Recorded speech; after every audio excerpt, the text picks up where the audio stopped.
The massive space station floated in the darkness between stars. Inside its crystal halls, creatures from across the galaxy gathered for the most important meeting in thousands of years. Some walked on 4 legs, others flew with wings made of energy. Many had no solid form at all, existing as clouds of glowing gas that spoke through vibrations in the air. Ambassador Zephyr stood at the center of the great chamber. Her blue skin shimmered as she looked at the representatives of 847 different species. Each one had traveled here to discuss the same problem: humans. "We all know why we are here," Zephyr said, her voice carrying to every corner of the room. "5 years ago, we discovered a new species. They call themselves humans, and they come from a planet called Earth." Murmurs filled the chamber. Some creatures clicked their claws nervously. Others changed colors to show their worry. "At first, we thought they were like any other young species," continued Ambassador Krell from the Dominion Empire. His massive form cast shadows across the floor. "We followed our normal rules. We watched them. We waited for them to be ready for contact." "But humans are not normal," interrupted Dr. Vass, a floating brain surrounded by metal rings. "In just 5 years, they have gone from simple space travel to building weapons we do not understand. They spread to new worlds faster than any species we have seen." The chamber erupted in discussion. Voices in hundreds of different languages mixed together in a chaos of sound. "Silence!" roared General Thok, banging his staff on the floor. The three-eyed giant commanded respect from every species present. "We have studied their behavior. Humans are dangerous. They fight constantly, even among themselves. They destroy their own planet for resources. They refuse to follow any authority." Admiral Kethvar stepped forward. His mechanical body gleamed under the lights. "I have seen their military capabilities. They use weapons designed to cause maximum pain. They fight until death rather than surrender. They show no mercy to enemies. They are also remarkably creative," added Scientist Quinn, her tentacles waving as she spoke. "Their technology develops in ways we cannot predict. They solve problems by breaking rules we thought could not be broken." Ambassador Zephyr raised her hand for quiet. "The question before us is simple. Do we allow humans to continue growing stronger? Or do we act now to protect galactic peace?" "They have already claimed 12 star systems," said Captain Mora, her insect-like features twitching with anger. "They build colonies on worlds no one else would dare to touch. They terraform planets that should be impossible to live on." "Their expansion rate is unprecedented," agreed Professor Lin, a creature made of living crystal. "At their current pace, they will control a significant portion of the galaxy within 50 years. "And then what?" asked Ambassador Zephyr. "What happens when a species that refuses to follow rules becomes powerful enough to challenge us all?" The chamber fell silent. Every being present understood the implication. For millions of years, the Galactic Federation had maintained peace through careful control. Young species were guided slowly into galactic society. Those who proved too aggressive were contained or eliminated. "I propose Protocol Omega," said Admiral Kethvar. His mechanical voice echoed through the chamber. "Complete subjugation of the human species before they become a true threat." "That seems extreme," protested Elder Sage, a being of pure energy. "Perhaps we could negotiate. Offer them limited membership in the Federation." "Negotiate?" General Thok laughed, a sound like grinding stone. "Have you seen their history? Humans do not negotiate. They take what they want through force." "They destroyed their own planet's climate for profit," added Dr. Vass. "They created weapons that could end all life on their world. They wage war over resources, territory, and ideas." "Yet they also create beautiful art," said Elder Sage. "They show compassion for their weak. They sacrifice themselves for others. Beauty and compassion will not matter if they decide we are their enemies," replied Admiral HFY. "I have studied their military tactics. They fight dirty. They use psychological warfare. They turn enemies against each other." Ambassador Zephyr looked around the chamber. "We must vote. All in favor of Protocol Omega, the complete subjugation of humanity?" Hands, claws, tentacles, and energy fields rose throughout the chamber. The count began immediately. One by one, each species cast their vote. The Zephyrian Empire votes yes. The Dominion votes yes. The Crystal Collective votes yes. The count continued for an hour. Species after species voted to enslave humanity. Some voted with sadness, others with anger, many with fear. When the final vote was counted, the result was clear: 847 votes for subjugation, 0 against. "It is decided," announced Ambassador Zephyr. "Admiral HFY, you will implement Protocol Omega immediately."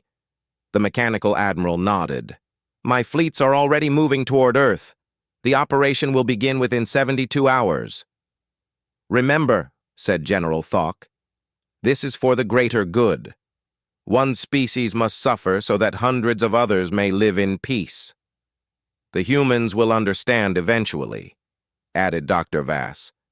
"Once they are properly educated, they will see that their freedom was a small price to pay for galactic stability." As the meeting ended, beings began to leave the chamber. Some moved quickly, eager to return to their homes before the operation began. Others lingered, still uncomfortable with what they had decided. Ambassador Zephyr remained at the center of the empty chamber, staring at the star charts displayed on the walls. Somewhere among those distant lights was Earth, a small blue world whose inhabitants had no idea what was coming. She activated her communication device. "Admiral, proceed with caution. Humans may be young, but they are not weak." "Understood, Ambassador. But they are only one species against 847. What could they possibly do?" The connection ended, leaving Zephyr alone with her doubts. In her long life, she had seen many species rise and fall, but something about humans troubled her. Perhaps it was their unpredictability. Perhaps it was their refusal to accept defeat, or perhaps it was the nagging feeling that they had all made a terrible mistake. The first ships appeared in Earth's sky at exactly midnight, Greenwich Mean Time. They blotted out the stars, massive vessels the size of cities floating silently above every major population center on the planet. Sarah Martinez was working the night shift at the International Space Station when the proximity alarms screamed to life. Through the observation window, she watched in horror as a ship larger than Manhattan drifted past, so close she could see strange symbols carved into its hull. "Houston, we have a problem," she whispered into her radio, but static was all that answered back. On the surface, 8 billion people looked up at the sky and saw their world change forever. The first attack came at 12:03 a.m. Beams of blue light shot down from the ships, not at buildings or people, but at every military installation on Earth. In 3 minutes, every nuclear weapon, every missile base, every aircraft carrier simply vanished, turned to dust by weapons humans had no name for.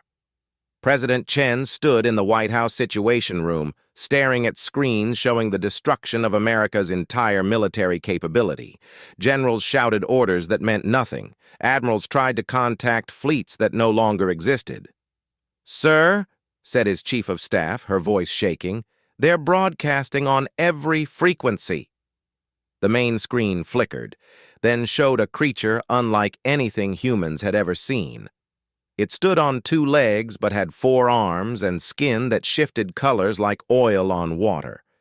When it spoke, translation software somehow converted its words into perfect English. "People of Earth," the alien said, "I am Admiral HFY of the Galactic Federation Defense Force. Your planet has been selected for integration into galactic society under Protocol Omega. Resistance is futile and will result in unnecessary casualties. President Chen grabbed the microphone. "This is the President of the United States. We demand to know what gives you the right to—" "You have no rights," Admiral Kethvar interrupted. "Your species has been judged a threat to galactic peace. You will surrender all weapons and governmental authority within 72 hours, or we will take them by force." The transmission ended. For 71 hours, humanity tried everything. Fighter jets loaded with conventional weapons crashed uselessly against energy shields. Nuclear submarines surfaced to fire their missiles, only to watch them dissolve in mid-air. Cyber warfare specialists attempted to hack alien systems and found their computers melting from feedback. The aliens waited patiently, their ships hanging in the sky like metal clouds. On the 72nd hour, the bombardment began. It was not random destruction. The aliens targeted with surgical precision. Government buildings crumbled into dust. Military leaders simply vanished, taken by beams that teleported them away. Communication networks went dead. Power grids failed. But they left the civilians mostly alone. Dr. James Harrison, a physicist at MIT, watched from his laboratory as the Pentagon disappeared in a flash of light. He understood what was happening. The aliens were not trying to destroy humanity. They were trying to break it. "They want us alive," he told his assistant, Lisa Chen. "This isn't an extermination. It's a conquest."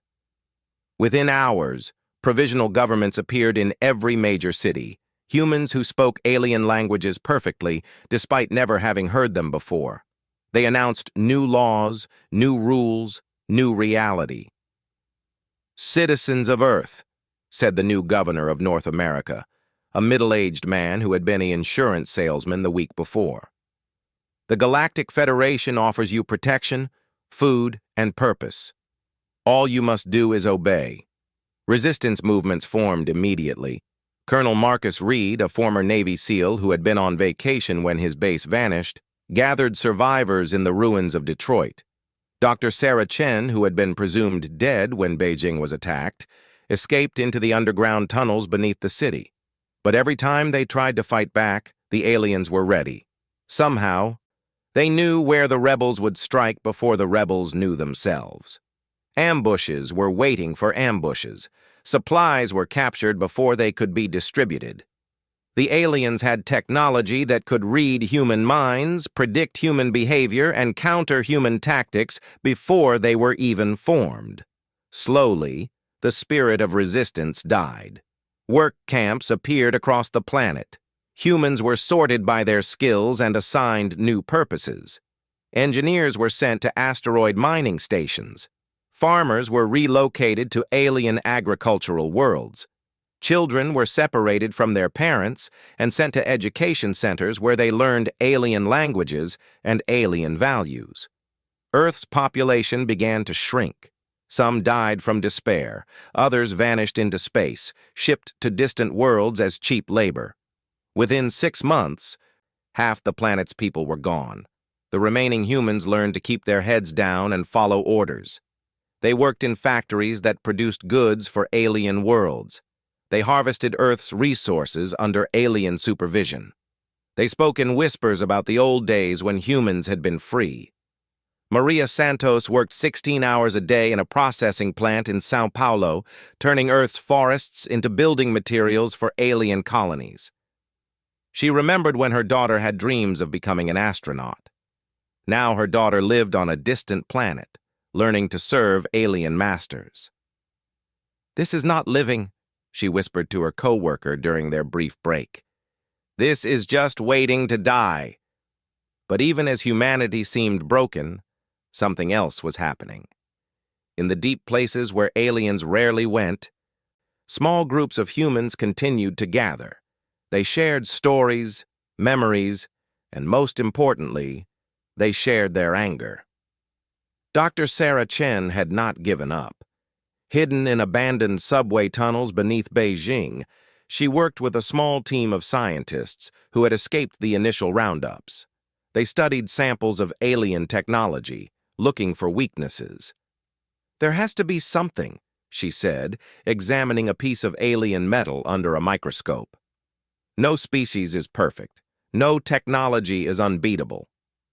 Colonel Reed had also survived, moving through the ruins of America with a growing band of followers. They avoided the aliens' mind-reading technology by thinking about nothing but survival, moment by moment. "We're not dead yet," he told his people as they hid in a cave system in the Rocky Mountains. "And as long as we're not dead, we can still fight." Neither group knew about the other.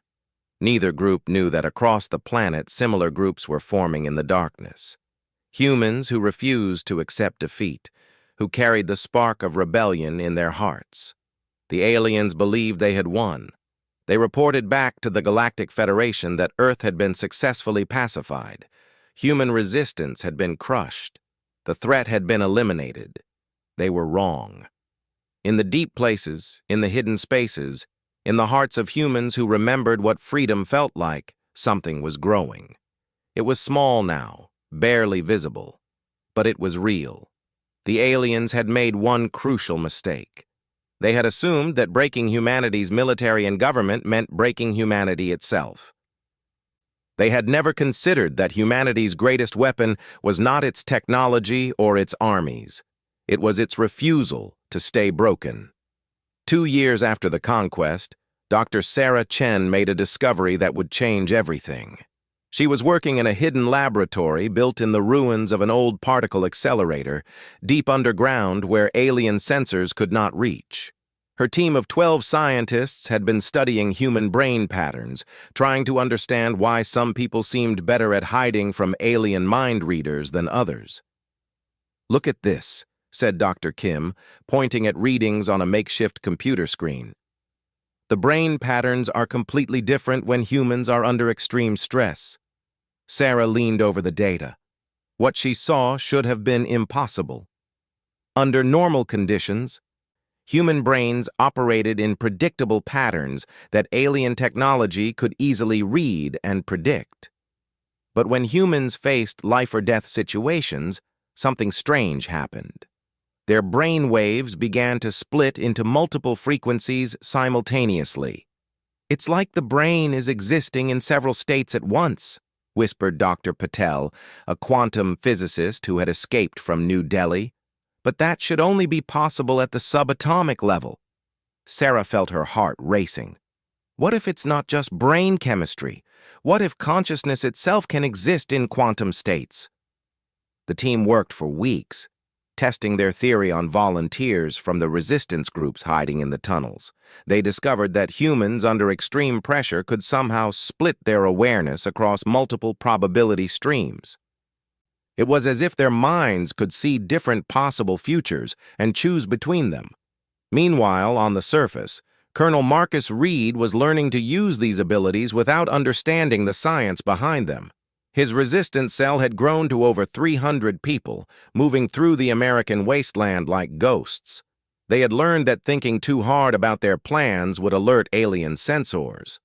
But if they lived entirely in the moment, reacting to instinct rather than planning, they could move undetected.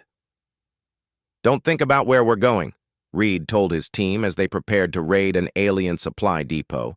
"Just feel it. Trust your gut." The raid should have been impossible. The depot was guarded by aliens with advanced weapons and precognitive abilities, but Reed's team moved like water, flowing around obstacles they somehow knew would be there before they appeared. When alien guards turned left, humans were already moving right. When sensors swept an area, humans had already found the blind spots. It was as if they were dancing to music only they could hear. The raid succeeded perfectly. Not only did they capture supplies, but they also rescued 30 human prisoners who had been scheduled for transport to alien slave colonies. "How did you know?" asked one of the rescued prisoners, a former Air Force pilot named Lisa Zhang. "How did you know exactly when the guards would change positions?" Reed honestly didn't know. "We just knew." Dr. Chen's team was asking the same questions from a scientific perspective. Their underground laboratory had become a research center, where escaped scientists from around the world gathered to study humanity's emerging abilities. "We're evolving," said Dr. Yuki Tanaka, a neuroscientist from Tokyo. "The stress of occupation is forcing our brains to develop new capabilities." "It's more than evolution," argued Dr. Sarah Chen. "Evolution takes thousands of years. This is happening in real time. It's like our species is being pushed past normal biological limits." They discovered that humans who had lost the most, family, friends, homes, showed the strongest quantum consciousness abilities. Grief and rage seemed to fuel the development of these impossible talents. Maria Santos had become one of their most interesting test subjects. After her daughter was taken to an alien world, Maria had developed the ability to sense alien presence from incredible distances. She could walk through occupied cities and somehow never encounter a patrol. "I can feel them," she explained to the researchers, "like cold spots in the air. And I can feel the warm spots too, the places they will never look." The underground network grew. Resistance cells in different countries began to report similar phenomena. In Russia, a group of survivors had learned to make their hideouts invisible to alien scanning technology. In Africa, rebels could somehow predict alien troop movements days in advance. In Australia, fighters had started appearing and disappearing like phantoms.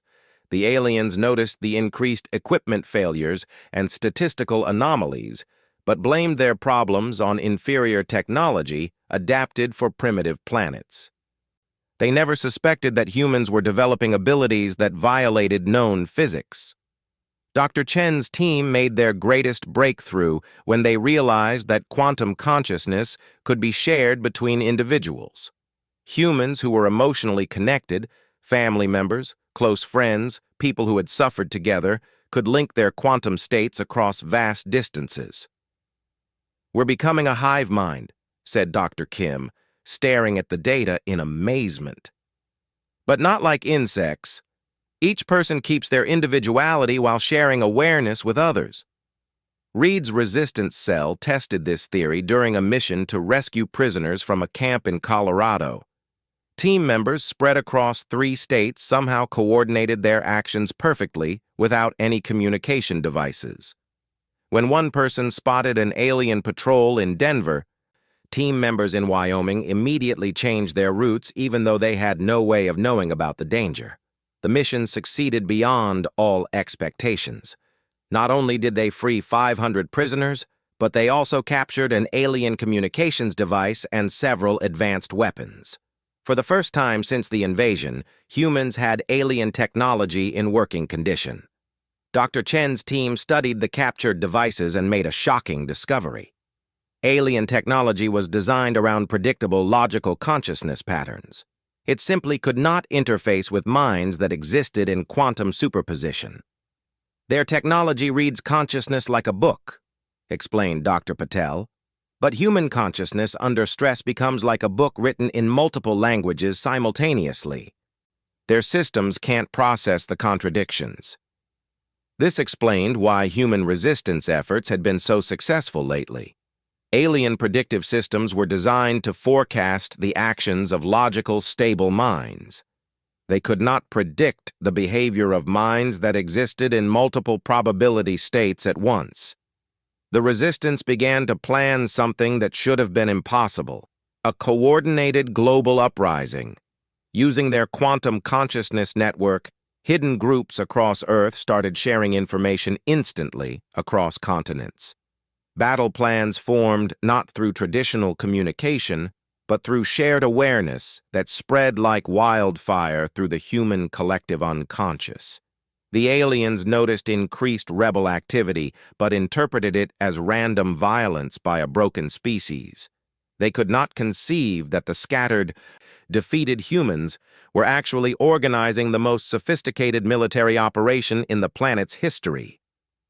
Reed received the final signal on a cold morning in Montana. It was not a radio transmission or a coded message. It was a feeling that rose from the deepest part of his mind, shared by every human resistance fighter on Earth. It was time.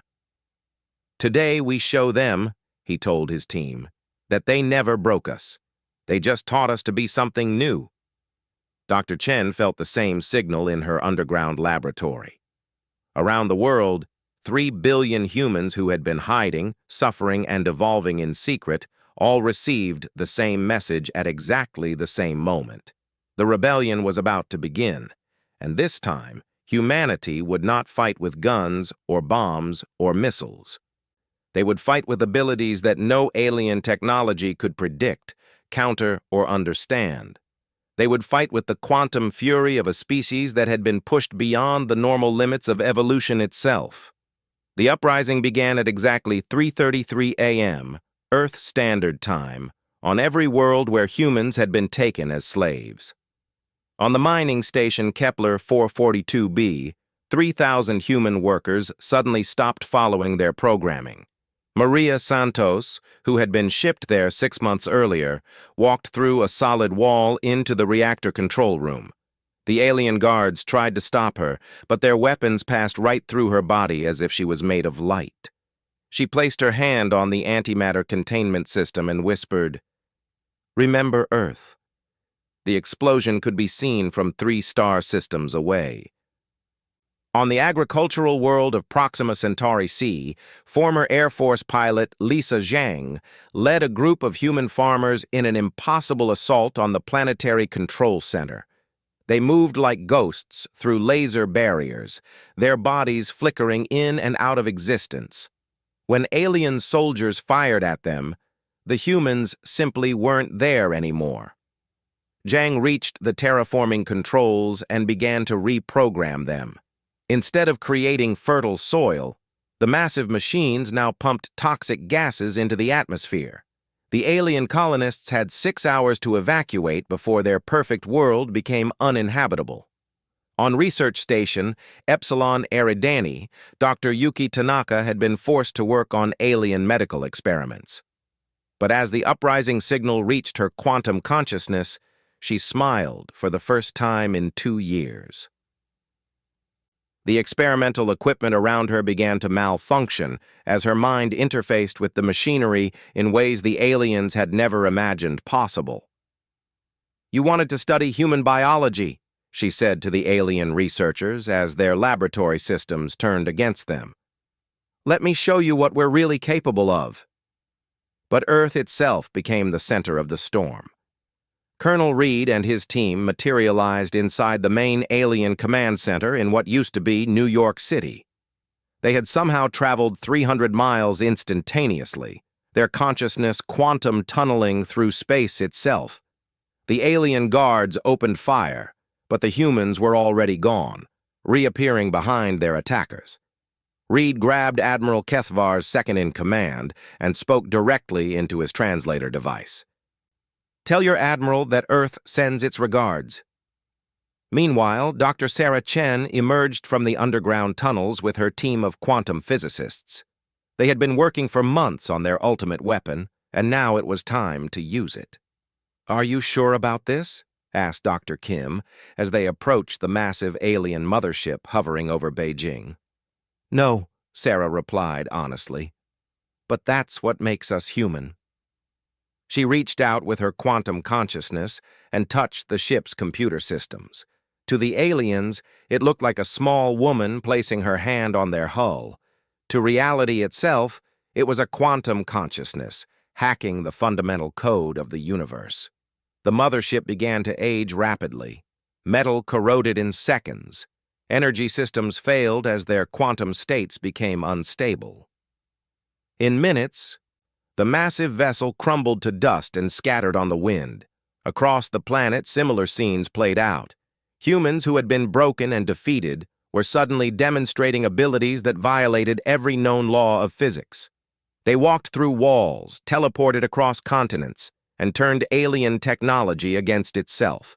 The aliens' response was swift and desperate. Admiral Kethvar, watching his forces crumble from his flagship in orbit, made a decision that would doom his entire species. He opened a communication channel to the Galactic Federation and delivered a message that would terrify 847 civilizations. "Emergency Protocol 7. The humans have become something impossible. Request immediate sterilization of Sol system. Use whatever force necessary. Within hours, the largest military fleet in galactic history began converging on Earth. 10,000 ships, armed with weapons capable of cracking planets and igniting stars. The combined might of 800 civilizations, all focused on destroying one small blue world. But as they approached the solar system, they encountered something that shattered their understanding of reality. The sun was angry.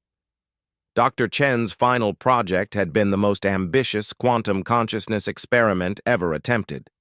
Working with volunteers from around the globe, she had linked human awareness not just to each other, but to the massive nuclear fusion reactions at the heart of their star.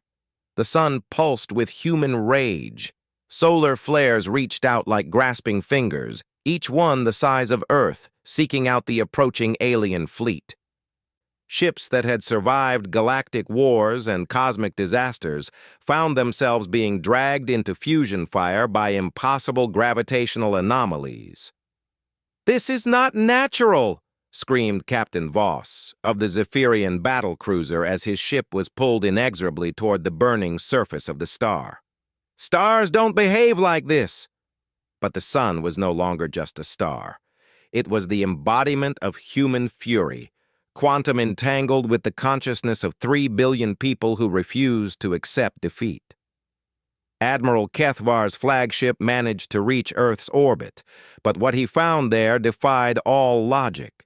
Human ships were materializing out of empty space, their crews somehow resurrected from death itself. Quantum consciousness had allowed humans to back up their minds in the fundamental structure of reality. Death had become merely an inconvenience. The battle for Earth became a nightmare that violated every principle of physics and warfare. Human fighters would be destroyed, only to reappear moments later with their pilots intact. Alien weapons passed harmlessly through human ships that existed in quantum superposition. Reality bent around human will like clay in the hands of gods. Reed's resistance fighters had become something beyond human. They could be in multiple places simultaneously, fighting on Earth's surface while also boarding alien ships in orbit. When alien commanders tried to track them, they found themselves fighting enemies who existed in 17 different probability states at once. "What are they?" Admiral Kethvar demanded as his tactical computers failed to process the data. "How can they be everywhere and nowhere simultaneously?" Dr. Chen answered him from the surface of the moon, where she had somehow appeared without a spacesuit or ship. Her voice reached him through quantum entanglement, bypassing all communication systems. "We are what you made us," she said. "You tried to break us, so we learned to exist in the spaces between broken things. You tried to contain us, so we learned to exist outside the laws that govern matter and energy. You tried to predict us, so we learned to exist in all possible futures at once." The alien fleet began to retreat, but it was too late. Humans had learned to manipulate causality itself. Ships that tried to escape found themselves arriving at battles they had tried to avoid. Commanders who issued retreat orders discovered they had somehow given attack commands instead. Admiral Kethvar made one final transmission to the Galactic Federation before his flagship was consumed by a miniature black hole that had materialized inside his engine room. They have become something beyond physics, something beyond life and death. We forced them to evolve past the boundaries of normal existence. They are no longer bound by the rules that govern the rest of us. As the last alien ship either fled or was destroyed, Earth hung in space like a blue jewel surrounded by the impossible. The sun continued to pulse with human consciousness, its surface dancing with aurora that spelled out messages in languages the galaxy had never seen. The humans had won their first battle. But as they looked out at the stars with their new quantum awareness, they could sense 847 civilizations trembling with fear. The vote had been unanimous to enslave humanity. Soon, there would be another vote. This time, it would be for unconditional surrender. But the humans were no longer thinking about surrender or victory. They were thinking about justice. And in a universe where human consciousness could rewrite the laws of physics, justice was about to become a very dangerous concept. The war spread across the galaxy like a plague of impossible events. 3 weeks after the Battle of Earth, the Zephyrian homeworld simply stopped existing. Not destroyed by weapons, not consumed by black holes, it just ceased to be, as if it had never existed in the first place. 8 billion Zephyrians vanished from reality, leaving behind only empty space and the terrified whispers of survivors who remembered them. Ambassador Zephyr, who had been visiting a trade station when her world disappeared, received a message that appeared directly in her consciousness. The words formed in her mind in her own language, though she knew they came from across the galaxy. "You voted first," the voice said. It was calm, almost gentle, but it carried the weight of quantum fury. "You spoke first for our enslavement, so you are first to pay the price." On the Dominion homeworld, General Thok stood in his war room, surrounded by tactical displays showing the collapse of galactic civilization. In 3 weeks, humanity had done what millions of years of galactic wars had never accomplished. They had brought the greatest powers in the galaxy to their knees. "Sir," reported Captain Mora, her insect features twitching with fear, "the humans have appeared in the Andromeda galaxy. They're targeting Dominion colonies there as well." "How is that possible?" Thok demanded. "Andromeda is 2.5 million light-years away." "They don't travel through space anymore," replied Dr. Vass, her floating form flickering with stress. "Our scientists believe they exist partially outside normal spacetime. Distance has no meaning to them." Thok stared at the displays showing red marks where Dominion worlds had gone dark. "What do they want?" His answer came as human figures materialized in the war room itself. Colonel Reed appeared first, followed by Dr. Chen, then Maria Santos, and dozens of others. They stood calmly among the alien commanders, untouchable behind barriers of quantum uncertainty. "Justice," Reed said simply. "The Galactic Federation called an emergency session, but only half the original members responded. The other half were either dead, missing, or too terrified to leave their homeworlds. The crystal halls of the space station felt empty and cold as the surviving representatives gathered. "We must surrender," said Elder Sage, his energy form dim with despair. "They have become something we cannot fight." "Surrender?" Admiral Kethavar's replacement, a younger officer named Sub-Admiral Vex, slammed his mechanical fist on the table. "We are the masters of 800 civilizations. We do not surrender to one primitive species." "One primitive species that can rewrite reality," corrected Professor Lin, her crystal body cracked with stress fractures. "They don't follow the laws of physics anymore. How do you fight enemies who can exist in multiple dimensions simultaneously?" Dr. Chen materialized at the center of the chamber, her form flickering between solid matter and pure energy. The assembled aliens recoiled, but she made no threatening moves. She simply stood there, looking at each representative with eyes that seemed to see through time itself. "You had a vote," she said, her voice carrying to every corner of the chamber without amplification. 847 species decided that humanity should be enslaved. 0 voted against. "We were protecting the galaxy," protested Sub-Admiral Vex. "Your species was dangerous." "Was dangerous." Dr. Chen smiled, and reality rippled around her. "You haven't seen dangerous yet." She gestured, and holographic displays appeared showing worlds across the galaxy. Some were burning with impossible fires. Others had aged millions of years in days. Several had been folded through dimensions until they existed as geometric impossibilities. "The hegemony voted to enslave us," Dr. Chen said, as one display showed a star system collapsing into itself. Their homeworld now exists in 17 dimensions at once. Their people experience every moment of their lives simultaneously, forever. Another display showed a world where time moved backwards. The Convergence Empire wanted to use human children as slave labor. Now their planet experiences causality in reverse. They unlearn everything they ever knew, one moment at a time. "Please," whispered Ambassador Zephyr, the sole survivor of her species. "We understand now. We were wrong." "Were you wrong because enslaving others is evil?" asked Dr. Chen. "Or were you wrong because you chose the wrong species to enslave?" The chamber fell silent. "That's what I thought," Dr. Chen continued. "You're not sorry for what you did. You're sorry that we fought back." Reed appeared beside her, along with hundreds of other humans. Some were people who had died during the occupation, now existing as pure consciousness given quantum form.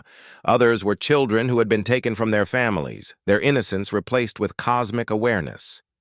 "We've been watching your emergency sessions," Reed said. "We know about your backup plans. The weapons you're building, the safe worlds you're preparing to flee to." "You can't monitor everything," Sub-Admiral Vex said desperately. "The galaxy is too vast, even for your abilities." Maria Santos laughed, a sound like breaking reality. "You still don't understand. We don't monitor the galaxy. We are the galaxy now. Human consciousness is quantum entangled with dark matter, with cosmic background radiation, with the fundamental forces that hold reality together." She gestured, and every star visible through the station's windows pulsed in perfect unison. "Every atom in the universe carries a fragment of human awareness," she continued. "We exist in the space between quarks, in the probability waves that collapse into particles, in the quantum foam that underlies all existence. There is nowhere in this reality that we cannot reach." The surviving alien representatives looked at each other with growing horror. They had not just attacked a species. They had attacked something that had become part of the universe itself. "What do you want?" Elder Sage asked, his voice barely a whisper. Dr. Chen looked around the chamber, seeing not just the assembled aliens, but the entire history of galactic civilization, its wars, its conquests, its casual cruelty toward younger species. "We want you to remember," she said. "Every species in this galaxy needs to remember what happens when you try to enslave Earth." The station began to change. The crystal walls became transparent, showing not the emptiness of space, but scenes from the war, alien worlds burning with human rage. Civilizations that had ruled for millions of years crumbling in days. Technology that had seemed magical reduced to scrap by human quantum consciousness. "This station will remain here forever," Reed announced. "At the exact center of the galaxy, as a monument to your choice. Every species that achieves space travel will come here. They will see these images. They will learn what happened when 847 civilizations decided to chain the human spirit." "And us?" asked Professor Lin. "What happens to the survivors?" Dr. Chen smiled, and for a moment she looked almost human again. "You get to live with the knowledge of what you created. Every night, when you close your eyes, you'll see the faces of the humans you enslaved. Every day when you wake up, you'll remember that we are still out there, woven into the fabric of reality itself." "We could have been friends," Maria Santos added sadly. "If you had approached us with respect instead of conquest, we could have shared the stars together. Now you'll spend eternity knowing that you turned potential allies into cosmic judges." The humans began to fade, returning to whatever dimension they now called home. But Dr. Chen remained for one final moment. "Oh, and one more thing," she said. "We're going to keep growing, keep evolving, keep becoming something more than what we were. And someday, when we've learned to exist outside time itself, we might come back to this moment and give you the chance to vote again." She smiled one last time. I wonder what you'll choose. Then she was gone, leaving the surviving representatives alone with their fear and their guilt.